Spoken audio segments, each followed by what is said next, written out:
Kiamat itu seru, serausan delok. Kiamat itu doh seru, serausan delok. Anjing ben kiamat itu semua orang dihisab, termasuk sampean-sampean barang dihisab. Pertama sing dijaga jelas sholat. Jadi kalau masalah ibadah mahdoh itu sholat, nah masalah sosial itu asal tidak saling bunuh. Terus kalau terangkan ya, terus ngendikane Rasulullah Shallallahu Alaihi Wasallam ngendikane la yazalul mar'u fi fushatin min dini malam yusib daman haroman. Labain malah ya. La yazalul mar'u fi fushatin min dini malam yusib daman haroman. Seseorang itu boleh serilek-rileknya dalam beragama asal dia tidak punya masa lalu mengalirkan darah yang terhormat. Gamane cara Jawa ora tau mateni wong, ora tau mateni wong, ora tau mateni wong mukmin utawa ora oleh mateni wong sing muahad atau mustaman. Ya ada aturannya lah. Jadi kalau sampean urip ora tau mateni wong iku wis cara beragama iku rileks karena fifus satin mintin. Nah tentu mateni itu ada banyak sebab, diantaranya fatwa yang ekstrim sehingga ulama dulu itu senang guyon sampai keterusan saiki. Jadi kabeh wong alim khase sering guyon karena memang menghindari omongan penting. Kenapa? Karena sekali omongan penting ini kadang yu'addi ilal fatwa bitaqatul. Takutnya fatwa itu ekstrim, kemudian saling apa? Saling bunuh. Sehingga masyhur itu ada pepatah bahwa statement ulama atau kolamul ulama, penanya ulama itu ahaddu minas sayf, lebih tajam ketimbang apa? Pedang, karena bisa menimbulkan macam-macam. Sehingga dulu banyak ulama kalau bab jinayat itu sudah tidak mau baca bab jinayat. Jinayat itu karena ya takutnya fatwanya itu ekstrim. Ada beda zaman Nabi itu kan enak ya. Sing Kanjeng Nabi mesti bener ya. Musuhnya Abu Jahal CS mesti salah ya. Tukaran saiki wis gak seru. Tukaran mbek kowe repot. Masih aku musuh sampean iki soalnya bener sampean. Wong ora tau urip ora tau seneng mbok musuhi ku piye ngono dadi. Kan gak penak. Jajal misalnya kiai itu karena mbek santri, wong mesti kan normalnya bela kiai ini, mergo luwih alim luwih bener. Tapi kan cara pandang, lah iya sing bener kok mau ngalah. Iso wae sing disalahno pangeran iku sing saiki wong tuwa tukaran mbek anak, kira-kira wong nyalahno sapa?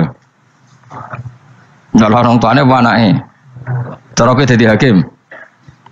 Wong tuwa kok wani anak, kualat ngono yo ya lucu. Dene kan anak kok wani wong. Tapi wong tua kok wani anak, wong tua model opo? Anak wani wong tua ya anak model opo? Ya model milenial, model. Tapi potensinya itu sama-sama salah. Sehingga ulama itu mulai dulu itu menghindari ngedikan penting itu menghindari. Karena ya tadi takut fatwa itu. Saya ulang lagi ya. Jadi seseorang itu selonggar-longgarnya dalam beragama asal tidak pernah membunuh. Tidak memburu darah yang seharusnya tidak terbunuh. Terus kalau masalah ibadah itu Allah ngambilnya sholat. Awwaluma yuhasabu bil mar'un apa? As-sholat. Pertama yang dihisab itu sholat. Jika sholatnya lolos, maka hisab yang lainnya apa? Ringan. Gempon ngoten. Terus ada hisab-hisab yang iku lawaca mungkin sampean iso ngantisipasi hisab. Nah, jadilah tazulu qadama Adam atau qadama ibni Adam yaumal qiyamah hatta yus'ala an arba'in. Pertama ditanyakan dari sifat mudanya, dihabiskan untuk apa, umurnya untuk apa, hartanya dari mana, setelah mendapat untuk apa. Terus wa an ilmihi madza amila bihi, terakhir setelah mendapat ilmu itu apa yang dia perbuat. Mulane ada orang tok ilmu tidak ditakoki wae pangeran ora apa-apa takoki. Ilmu iso nglakoni. Mboten gadah ilmu ya Gusti. Harus serepet sampeyan. Dunya mboten gadah dunya. Lha apa ning dunya nggih ngentosi mati sing aman apa? Sebab itu orang fakir itu masuk surga lebih cepat timbang orang kaya kacek pinten 500 tahun ketakoki. Dia apa mboten gadah napa-napa. Iso ngaji mboten. Jadi gak perlu pertanggungjawaban mereka napa? Sekacau kan. Nah, sementing kalau terang ngeten ya, ini penting rungokno. Mahsyar itu maknane iku nggon giringan. Terus kiai kuno maknane bayangno nggon mahsyar itu maknane tempat dihalonya semua manusia. Terus mauqif itu tempat diberhentikan, apa tempat diberhentikan. Terus di situ Anda innahum mas'ulun, mereka semuanya ditanya, dihisab. Semuanya dihisab. Terus ngendikane Kanjeng Nabi, hasibu anfusakum qabla an tuhasabu. Menghisablah diri kamu sekarang sebelum kalian semua dihisab. Sehingga potensi kita ini umat Islam utamanya sing tahu ngaji-ngaji ini, sampean semua dihisab ini kemungkinannya kecil. Karena ketika kowe ning donya sampean sedanteni kan biasa wis donga Rabbana zulamna anfusana. Jadi ya Allah, saya ini benar-benar mendolimi diri kita sendiri. Karena tujuannya hisab itu taubah. Taubah itu mempermalukan mereka di depan umum. Seorang lagi ya, jadi semua hisab itu taubihan, mempermalukan mereka di depan umum bahwa mereka orang yang buruk. Sementara kamu di dunia sudah sering ngaku orang buruk. Saya ini wis roh ngakeh, maksudnya ini kan. Jadi kayak ngakuin apa Rabbana zalamna anfusana. Sehingga ngendikane Kanjeng Nabi sebuti hasibu anfusakum qabla an tuhasabu. Menghisablah diri kamu sendiri sebelum nanti kamu benar-benar dihisab. Sehingga umatnya Rasulullah itu kemungkinan kena hisab itu kecil sekali karena tadi sudah terbiasa menghisab dirinya sendiri. Apalagi kita, kata Rasulullah, saya dikasih hadiah yang para nabi sebelum saya enggak dikasih hadiah itu. Apa itu? 5 hal itu. Di antaranya apa? Kata Rasulullah, wa utitu khawatima suratil Baqarah. Saya dikasih terakhirnya surat Baqarah. Di surat Baqarah itu umatnya Nabi dapat bonus dan ini luar biasa, yaitu ayat Rabbana la tu'akhidna in nasina wa akhtana. Ya Allah, jangan hisab kami, jangan beri sanksi kami, jangan azab kami kalau suatu saat kita lupa atau salah. ASP nak kue urung salah padahal mesti salah. Rai-rai ini gak mesti salah. Wes gawe perjanjian mbek pangeran Gusti. Ndamel perjanjian dong ya apa? Setiap saat salah langsung sepuro. Mohon mboten usah istighfar malih pun niki pun niku. Terus deal sebagai deal ini. Lah itu ngendikane Kanjeng Nabi senyum-senyum senenge ra karuan. Dan setiap itu dibaca oleh umatku, Allah sudah jawab qala na'am. Jadi Rabbana la tu'akhidna in nasina aw akhtana. Terus qala Allah menjawab na'am. Terus Rabbana wa la tahmil alaina isron kama hamaltahu 'alal ladzina min qablina. Nabi Muhammad jawab, Allah menjawab na'am. Sampai terakhir wa'fu anna, Allah jawab na'am. Kemudian para kiai itu punya kiat supaya umatnya itu hafal itu. Terus jadi bahan tahlil itu masalah ya. Faminhum ya faminhum. Sing tahlil ya ora paham, sing kritik ya ora paham. Alhamdulillah itu mesti padha-padha ra kena hisab. Mergo padha-padha ora napa? Paham. Jadi ora ono barokah kaya goblok wis barokah tenan. Mergo sing lakoni ya ora paham, sing kritik ora paham. Jadi kalimat yang di akhir surat Baqarah itu adalah termasuk hadiahnya Rasulullah yang tidak diberikan pada Nabi sebelumnya. Ini apa ini?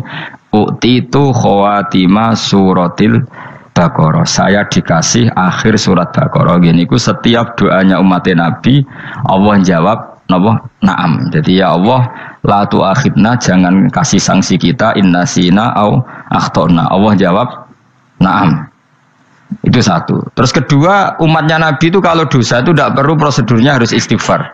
Banyak amalan yang menjadikan diampuni. Misalnya kafaratul majlis itu lafadznya enggak istighfar. Subhanakallahumma bihamdik misalnya. Dan banyak imatatul adza anit thoriq. Misalnya Nabi pernah cerita ada seseorang yang nakal, kemudian gara-gara menyingkirkan duri di jalan yang ganggu orang lewat, kemudian Allah memaafkan. Ada yang dimaafkan karena ngombeni anjing, macam-macam lah. Kemudian ngombeni santri, macam-macam. Sehingga potensi kita dimaafkan itu tinggi sekali karena ada sekian amal yang itu menjadi sebab ridhanya Allah Ta'ala. Malah kalau dalam dunia wali itu ada seorang wali mau ngarang kitab, kemudian tintanya itu diminum lalat, dia membiarkan tinta itu sampai lalatnya sampai kenyang, kemudian gara-gara itu dimaafkan oleh Allah Subhanahu Wa Ta'ala. Banyak sekali. Sehingga potensi kita dimaafkan tinggi. Terus turu sudah ada orang ngrasani wong enggak macam-macam lah. Iku ya insyaallah di sepuro pengiran. Dadi ana wali, dadi wali mergo kakean apa? Turu ditakoki, "Kenapa kowe kok turu wong wali? Mboten siap roh donya, Gusti." "Kenapa?" "Donya wis rusak tok, patok mboten roh Gusti." Lah iku ya mari swarga napa? Ya swargane wong turu ya kira-kira tok.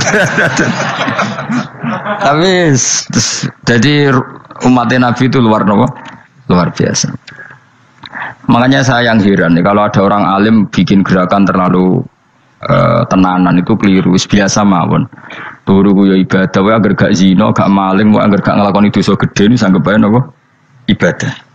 Karena tadi Rabbana la tu'akhidna in nasina wa akhtana. Terus Allah jawab nah. Sehingga kiai-kiai itu takut orang itu lupa, terus dimodifikasi sedemikian rupa jadi wiridan. Tapi alhamdulillah kok banyak yang kritik. Jadi ya biar seimbang, no? Seimbang kepada alam demokrasi.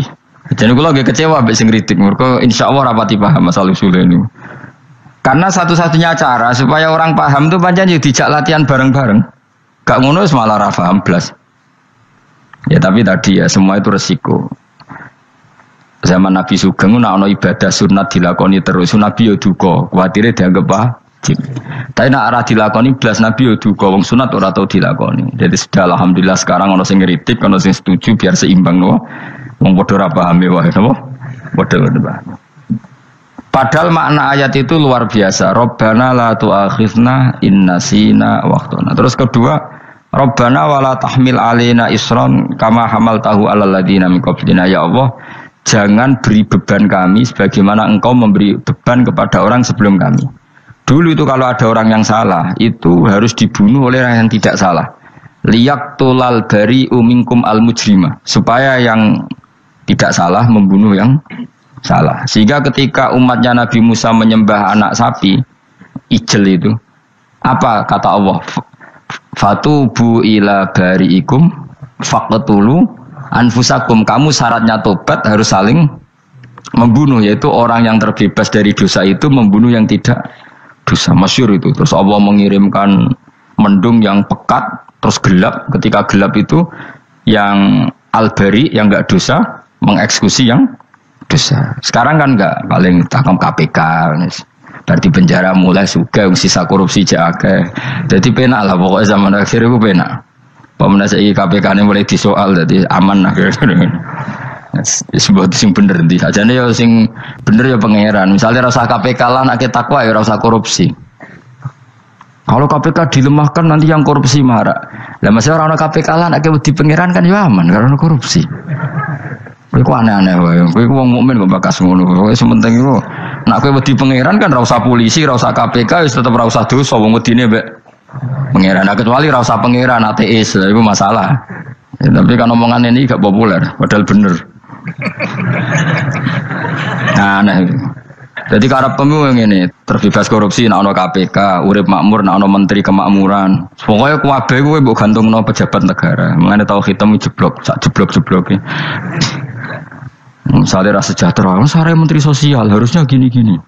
Ngono korupsi salah KPK, ngono ono keamanan salah polisi. Senengane nyalahno wong. Gue sekali-kali nganggo tauhid. Nah ono adab itu mergo dosa yang sudah kelewat. Ya tapi kan gak mungkin ngomong bernegara gitu. Tapi atas nama iman bahasa kita seperti itu. Kalau atas nama bernegara emang kita butuh polisi, butuh tentara, butuh KPK. Tapi atas nama iman ya tadi kalau kita diberi sanksi Allah itu rata-rata dari bima qaddamat yadaka itu pasti ada salah yang pernah Anda lakukan. Ya, tapi sudahlah ini zaman sudah seperti ini. Sanut umumnya wong akeh. Kalau terang nomale masalah hisab ya. Hasibu anfusakum qabla antu hasabu.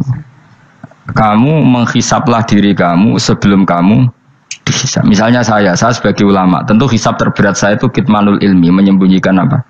Ilmu. Karena ilmu kalau disembunyikan tuh bahaya sekali. Bayangkan di alam fisik. Misalnya ada orang berkebutuhan pada kemaksiatan, terus di situ ditulis bar karaoke misalnya. Orang bisa ke sana karena ada tulisannya, ada WA-nya, ada alamatnya. Kemudian ketika Anda bisa Fathul Qorib, tidak ada tulisannya. Harusnya Anda juga nulis ahli Fathul Qorib, ahli Fathul Mu'in, nah, atau ahli Jaljalut, tulis saja. Ahli Primbon. Enggak apa-apa, tulis saja. Penerus Ronggo Warsito, tulis saja. Zaman gendeng, nara melok gendeng, rakeduman, tulis saja. Tapi barokahnya tulisan itu kan orang bisa tahu. Makanya kenapa banyak orang sufi yang sudah menyembunyikan diri, wananya nakal-nakal. Karena dia disalahkan Allah, karena menyembunyikan ilmu. Saya itu orang yang senang tertutup, kecuali masalah ilmu. Saya mau mengajar terbuka seperti ini. Karena tadi awal dari dikenalinya kemakrufan adalah dimaklumatkan. Awal dari dikenalinya keburukan juga karena dimaklumatkan. Betapa celakanya kalau kemungkaran dimaklumatkan sementara kebenaran tidak dimaklumatkan. Makanya Mbah Mun itu sampai berfatwa, Mbah Mun guru saya itu. Nah, ono masjid ra ono menarane Mbah Mun duka. Masjid kok ora ono menarane, wajib ono. Dulu saya iskal, kenapa menara jadi wajib? Tapi setelah saya tambah angan-angan, secara fikih jelas tidak wajib. Tapi coba bayangkan, misalnya ada bar, lampunya tinggi, orang dari jauh tahu itu bar, sehingga kalau mau maksiat misalnya ingin ke sana. Sekarang misalnya masjid gak ada menara, ada orang ingin sholat, ono masjid tahu orang. Tapi baru kayak ada menaranya kan, tahu. Intinya semua kebaikan itu harus dimanarohkan. Makanya manaroh itu dari kata nur, dimenarakan, dari kata nur, dari kata dicahayakan, dimaklumatkan. Sehingga mulai dulu lama itu meskipun humul itu menyembunyikan diri. Tapi kalau masalah ilmu mereka membuka diri. Nah, coba kalau misalnya ngaji seperti saya ini, saya tidak terang-terangan jadi orang alim. Sebetulnya nggak baik. Kalau kamu ujub, sombong, aku orang alim itu tidak baik. Tapi kalau kita kan tidak karena ujub tadi, harus memaklumatkan. Coba berapa bapak-bapak yang tertolong nyari duit dan ketika istrinya hamil, gara-gara tulisan karena yang nolong itu. Bidan, ya kan, dokter gigi, atau kalau nggak dokter ya ahli gigi. Ahli gigi itu yang dipasang tanpa medis itu. Nggak kamu menjadi tahu karena apa coba? Tulisan kan. Tapi kenapa kebaikan tidak seperti itu? Harusnya sampean itu tulis saja, misalnya sampean nggak alim saja, maklar orang alim. Siap menyalurkan ke tempat-tempat orang alim. Coba TKI tenaga kerja itu. Mereka tahu Korea, Hongkong karena tulisan penyalur tenaga kerja. Tulis saja rumah kamu penyalur ke orang alim. Nanti antar ke berduaan. Kalau ada orang tanya, maksudnya gimana? Kalau butuh orang alim, tak antarkan. Oh ya sudah, itu kalau se-Indonesia, itu luar biasa. Jadi yang ngajinya dulu Fathul Qorib sampai bab sholat itu saja. Ahli Fathul Qorib sampai bab sholat. Tulis saja dalam kurung pemahaman pas-pasan. Enggak apa-apa. Lo coba dokter itu kan fair. Kalau ilmunya pas-pasan tulis dokter umum. Kalau dia merasa pinter dokter spesialis. Dan itu menjadi orang tahu. Tulis saya kan ke ahli saraf. Nah, lo buatan guyon itu betul. Makanya saya ini termasuk orang yang menyembunyikan diri. Tapi kalau bab ilmu enggak. Sehingga nyun saya tidak sombong, banyak gus-gus alim yang ngaji saya Jamul Jame, ngaji Mahali. Padahal itu kitab tersulit di pondok. Tapi gara-gara saya sering cerita, saya pernah ngaji Jamul Jame sama Mbah Mun. Saya pernah mentakriri kitab ini. Hanya banyak yang ngaji saya. Kalau tanpa itu kan mereka tidak tahu. Ya sampean nggak apa-apa kalau menyaingi saya. Tulis saja di rumah kamu, ahli Jamul Jame. Barang diparani ahli apa? Ahli jilid. Maksudnya kalau kitab kamu rusak bawa sini. Ya enggak apa-apa. Nah, sehingga syarat utama jadi nabi itu sebetulnya memaklumatkan kiri. Ya saya ulang lagi. Pertama nabi jadi nabi syaratnya apa? Memaklumatkan diri. Sehingga pertama beliau jadi nabi naik gunung Sofa, kemudian ya maksara Quraisyin halumu ilayya, wahai orang Quraisy kesini. Terus nabi mulai manggil satu-satu, ya bani Abdi Amanaf kesini, ya bani Fihr kesini. Terus saya ini adalah an-nadhirul mubin. Saya sekarang diangkat jadi nabi. Terus Abu Lahab marah-marah, tabbannaka ya Muhammad alihada jama'tana. Muhammad kamu itu orang sial, kita enak-enakan tidur gara-gara kamu manggil kita datang, ternyata hanya untuk urusan seperti ini. Makanya terus ada tabbat yada abi labi watab. Tapi yang iman kemudian tanya, Muhammad kalau kamu setelah jadi nabi misinya apa? Saya diutus Allah untuk kamu menyembah Allah, tidak boleh menyekutukan Allah, dan Allah memerintahkan kamu afaf itu meninggalkan zina, meninggalkan maling, gini-gini. Coba kalau Nabi tidak memaklumatkan diri, jadi Nabi seklunak-klunus, ketemu wong monggo nggih. Ada temu dia nggih. Sengerti nak Nabi ku sapa? Sehingga orang-orang yang humul, yang menyembunyikan diri itu di bab ulama masalah besar itu, karena ciri utama dosa adalah kitmanul ilm. Makanya Nabi sidik amanat tabligh fatona. Tabligh itu lawan katanya apa? Kitman. Makanya saya ngaji di mana-mana, saya di Jakarta ngaji, di sini ngaji, di Pasuruan ngaji. Harus dimaklumatkan ilmu. Dan kalau ada orang tanya ya tak jawab.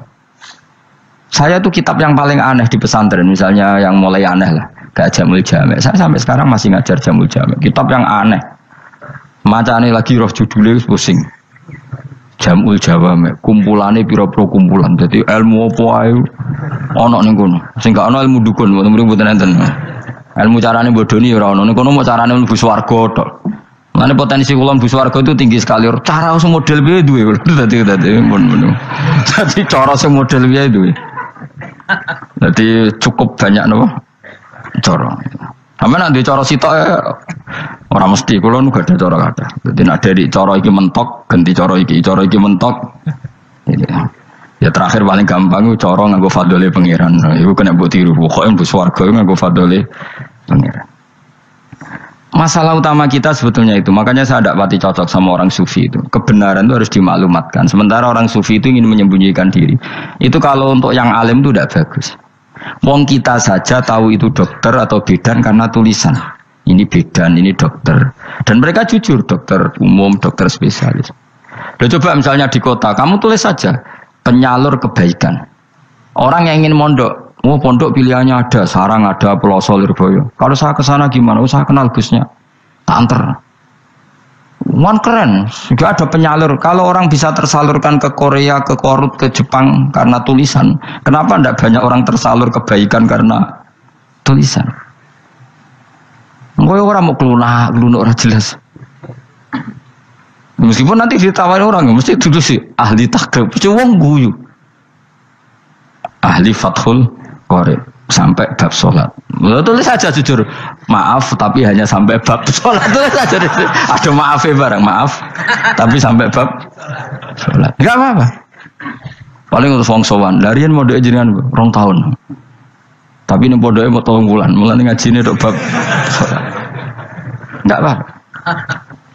Itu dulu memang begitu. Rasulullah zaman Sugeng itu kalau ngajari santrinya itu balighu anni walau ayah, maklumatkan ke kampung kamu meskipun 1 ayat. Banyak sahabat kalau ditanya ya tidak bisa karena ngajinya tidak hatam. Tapi ya terus gak apa-apa, kok tak soal Abu Bakar, tak soal Umar, ditanyakan yang lebih pintar. Saking tidak pahamnya sahabat itu lucu ketika ada ayat waqulu wasrabu hatta yatabayyana lakumul khaytul abyadu minal khaytil aswad. Itu kalau mau tidur ya benar-benar bawa benang putih sama benang hitam, ditulis dipasang di pintunya. Jadi kalau makan diinceng lagi, kok masih belum kelihatan, wah masih boleh makan. Terus begitu. Kalau sudah mulai syuruk, mulai padang, wah berarti sudah imsak. Jadi karena makanlah dan minumlah sampai benang hitam terbedakan dari benang putih. Artinya kalau malam kan, dulu kan nggak ada listrik, nggak ada lampu, berarti kalau benar-benar masih malam nggak terlihat, berarti masih boleh makan. Nanti terus dilihat gitu. Terus, ya sudah wakafnya di situ. Hatta yatabayyana lakumul khaytul abyadu minal khaytil aswad. Wakaf dulu. Terus akhirnya Kanjeng Nabi itu piye kok umatku jadi masangi benang ini. Akhirnya Jibril teko. Ini makanya unik dalam ulumul Quran. Satu-satunya ayat yang diturunkan hanya 1 kata itu ya ayat itu tok. Terus Jibril datang, Muhammad ayatnya itu kurang sitok. Minal fajr. Terus ditambahi minal fajr. Jadi minal fajr itu unik. Ada Jibril jauh-jauh dari langit. Iku mau nuron apa?